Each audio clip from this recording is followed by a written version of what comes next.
आज की स्टोरी है 8 बजे के बाद। हल्की हंसी के साथ गौरव बोला, देख भाई, मैं तेरे देख गांव चल भाई तो रहा हूं, मैं तेरे लेकिन तू ऐसे डरा क्यों रहा है जैसे यहाँ पैर रखते ही भूत पीछे पड़ जाएंगे। देख भाई, मैं तेरे गांव चल तो रहा हूं, लेकिन तू ऐसे डरा क्यों रहा है जैसे यहाँ पैर रखते ही भूत पीछे पड़ जाएंगे। मजाक मत कर, ये पहाड़ी गांव है मसूरिया शिमला, यहाँ 8 बजे के बाद बाहर नहीं निकलते। जो निकलता है वो कभी वैसा जो वापस नहीं निकलता है आता। वो कभी वैसा वापस नहीं आता। गौरव हंस पड़ा।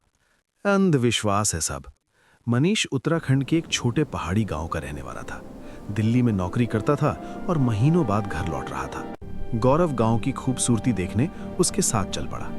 दोनों शाम 6:30 बजे गांव पहुंचे। मनीष की मां दरवाजे पर आरती की थाली लेकर खड़ी थी। जल्दी अंदर आ जाओ, समय होने वाला है, उन्होंने कहा। गौरव मुस्कुराया। आंटी, अभी तो 7 भी नहीं बजे। माँ की आवाज यहाँ 8 बजे के बाद अंधेरा सिर्फ रात का नहीं होता बेटा, कुछ और भी जाग जाता है। और भी जाग जाता है। रात 8 बजे गांव में सन्नाटा उतर चुका था। दरवाजे बंद, खिड़कियां बंद, जैसे पूरा गांव किसी अनदेखे डर से सिकुड़ गया हो। मनीष सो गया, मगर गौरव को नींद नहीं आई। वो बाहर बने वॉशरूम गया। जैसे ही बाहर निकला, उसे दूर से तेज बहते पानी की आवाज सुनाई दी। यहां तो कोई नदी भी नहीं, उसने बुदबुदाया। उसने फोन निकालकर रिकॉर्डिंग शुरू कर दी। अचानक हवा ठंडी हो गई और उसके कानों में फुसफुसाहटें भरने लगीं। आ जा। उसने घबराकर इधर-उधर देखा, कुछ नहीं। तभी फ्लैशलाइट में एक कुत्ता दिखाई दिया। वो पास गया और कुत्ता उसकी आंखों के सामने गायब। पीछे से भौंकने की आवाज। वो पलटा। कुत्ता दूर खड़ा था और फिर से ओझल। अब उसके शरीर में डर उतर चुका था। पीछे कदमों की आहट, कंधे पर हाथ। गौरव मुड़ा। एक बूढ़ा आदमी।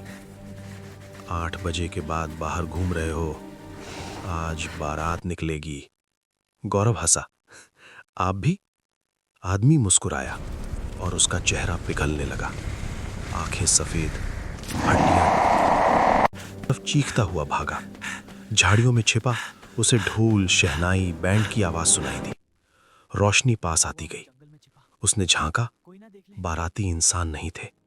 फटे चेहरे, उल्टे पैर, खाली आंखें और सड़ी हंसी। उसने आंखें बंद कर लीं, लेकिन आवाज इतनी तेज हुई कि उसके कानों से खून बहने लगा। जब उसने आंखें खोली तो एक बाराती उसे देख रहा था और मुस्कुरा रहा था। गौरव चीखा और बेहोश हो गया। गौरव गायब। कुछ देर बाद खबर मिली, झाड़ियों के पास एक पेड़ से उसका शरीर लटका मिला। आंखें गायब, हाथ पैर उल्टे मुड़े, जेब में फोन, रिकॉर्डिंग में सिर्फ ढोल और हंसी। मनीष रो पड़ा। काश तूने 8 बजे के बाद बाहर कदम ना रखा होता। आज भी उस गांव में रात 8 बजे के बाद कोई बाहर नहीं निकलता, क्योंकि कुछ बारातें अब भी गुजरती हैं और दूल्हा अक्सर इंसान होता है।